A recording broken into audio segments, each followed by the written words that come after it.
So far we discussed SVD, and we will conclude our discussion of singular value decomposition by looking at an example of its usage and then talk a bit more broadly about the method.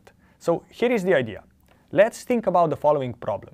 Imagine we want to identify all the users who like our Matrix movie. So the idea is we have this matrix now of values of users to movies, and now we would like to identify all the users who like the movie Matrix. And what we would like to learn from this task, in a sense, is that given that we saw that there are people who like sci-fi movies, so maybe we would like to kind of find a person who didn't even see the movie Matrix yet, but we may want to be able to say, yes, but given that they like these other sci-fi movies, they may also like the movie Matrix.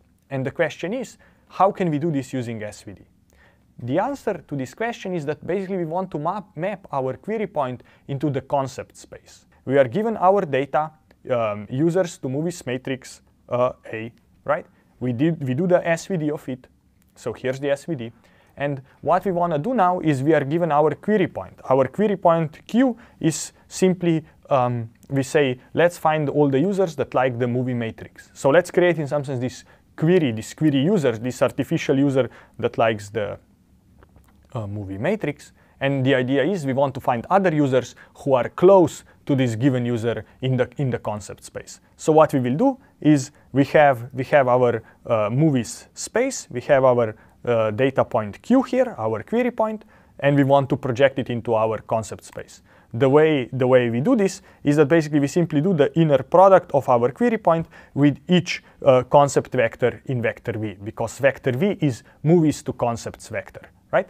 So if we go do this, why is taking the inner product a good idea? Because, for example, Q times the first singular vector will simply take our position of the point Q and will tell us its location along the axis of the first singular vector.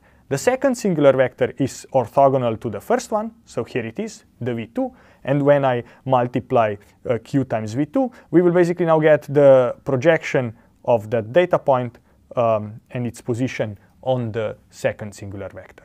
So that's basically what will happen. So if we do our projection, so we take our vector Q, multiply it with matrix V, we do the thing, and here is what we obtain. So we obtain that this, for example, this particular user, now we are in this concept space, in this two-dimensional concept space, where the first column of V is sci-fi, and the second column of V was romance.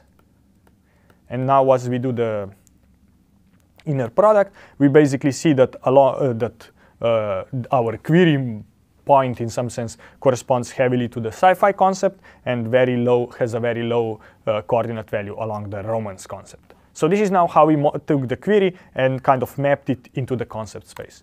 So now, for example, imagine I have some user D that we don't know what they think, or they haven't told us anything about what they think about the movie Matrix, but they tell us they really like movies Alien and Serenity. So now if I take this user, again, multiply them by our vector V, and basically move them to the concept space, here are the coordinates or the position of that user in the concept space. So what is a good thing that happened? So for example, if I now compare the positions of the original user and the query in the original space and their locations in the concept space, I find the following.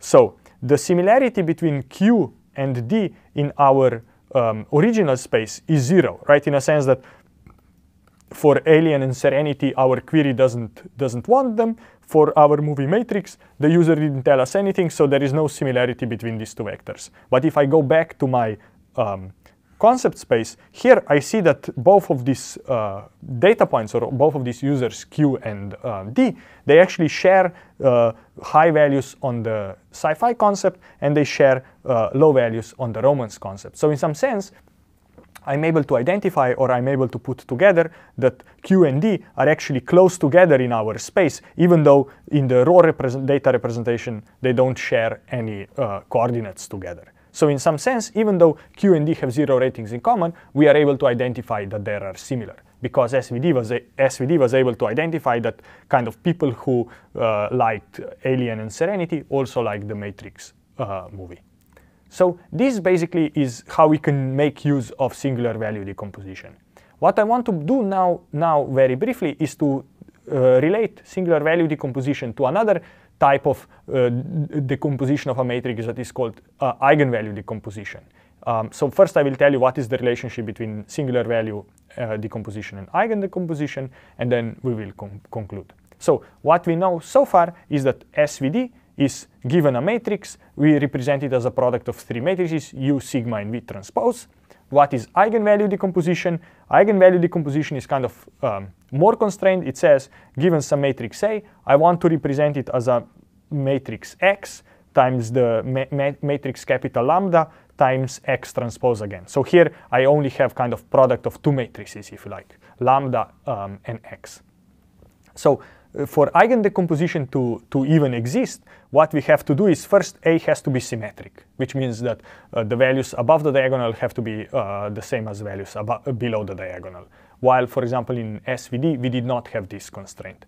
And then both in SVD and eigenvalue decomposition, all the matrices are column orthonormal, which means that columns are orthogonal to each other and have unit length. And in both cases, U, sigma, and lambda are diagonal matrices. So now the question is, what is the correspondence between singular value decomposition and eigen decomposition? So let's consider this simple case. Let's consider what is A times A transpose. So we know that we can take the matrix A and perform singular value decomposition of it. So let's do that. So what is A times A transpose is the singular value decomposition of A times the singular value decomposition of A transpose, which is the same as singular value decomposition of A and then transposing that. So now let's start thinking, what do we get next?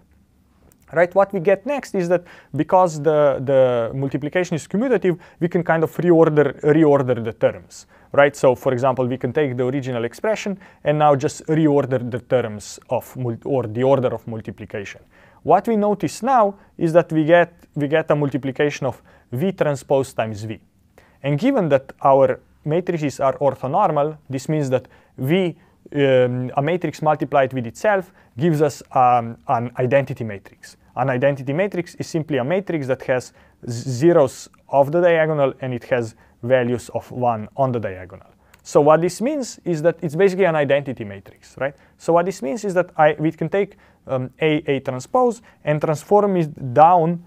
If we take its SVD and see what happens, it turns out to become U times sigma, sigma transpose, U transpose.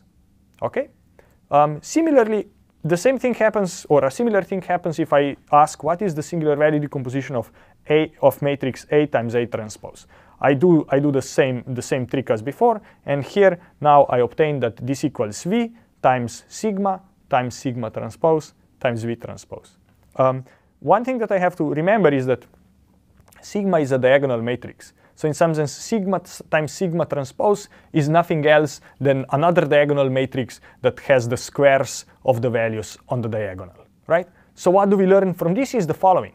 So if I take the A times A transpose, which is a symmetric matrix, I do a singular value decomposition of it, what I end up with is an expression like this, which basically means that in this case, U is a set of I can think of U as a set of eigenvectors, right? So as a part of the eigen decomposition, and I can think of sigma times sigma transpose as a set of eigenvalues.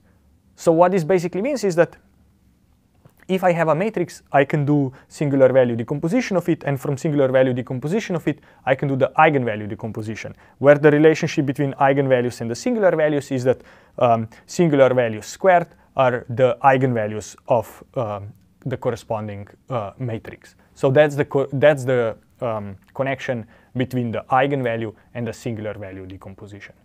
So to finish talking about singular value decomposition, here is kind of the overview. So what is good about singular value decomposition is that it gives us the optimal low rank approximation, right, in terms of the Frobenius norm. So it means that if I allow myself to take my data and represent it using a small number of dimensions, then SVD will be able to identify the best possible number of dimensions that basically give us the best possible projection of the data into some small dimensional space in such a way that if we go from the small dimensional space back to the original high dimensional space, the sum of the squares of the reconstructions errors will be as small as possible. So that's great. What is problematic with SVD are two things. First one is the interpretation problem. What this means that the singular vectors specify some linear combination of input columns or rows, which means that many times singular vectors are very hard to interpret. When I say singular vectors are hard to interpret in our cases of movies to users matrix, I was able to interpret the first singular vector to correspond to the sci-fi movies and the second one to the romance movies. Many times that is hard to do. And the second big drawback of singular value decomposition is what is called lack of sparsity. What this means is that the input matrix A is often very sparse, which means it is full of zeros and only has a few non-zero elements in it. But when we do singular value decomposition, the matrices U and V transpose, they will be dense. What I mean by that is basically all the values in this matrix will be non-zero. So many times, even though U and V have a very small number of columns or rows, so in some sense, in terms of the row column or row size, they are much smaller than the matrix A. In terms of the data size, may be bigger because A has very few non-zero elements or values, and then matrices U and V have a large number of non-zero elements. So what we will do next is we will look at the method that is much easier to compute, much faster to compute than the singular value decomposition, and also maintains the sparsity of rows and columns of U and V. And this is what we are going to look at next.